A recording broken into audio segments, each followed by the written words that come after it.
मेरे दोस्त हैं वो फ्रेंड्स के लिए। My best friends name is. वो तो जब मैं स्कूल जाऊंगा तब भी पता चलेगा, अभी तक कोई नहीं। कोई फ्रेंड नहीं आपका? मम्मा नहीं आपकी दोस्त? मामा जी आप समझ क्यों नहीं रही, मेरे बच्चों वाले फ्रेंड लेते हैं।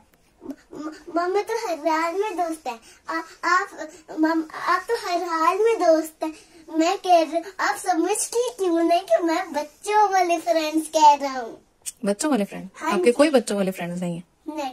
आप कहते तो हो कि मोहम्मद वली और परीशी फातिमा मेरे फ्रेंड्स हैं, आपी है, वो मोहम्मद मुरसलीन है।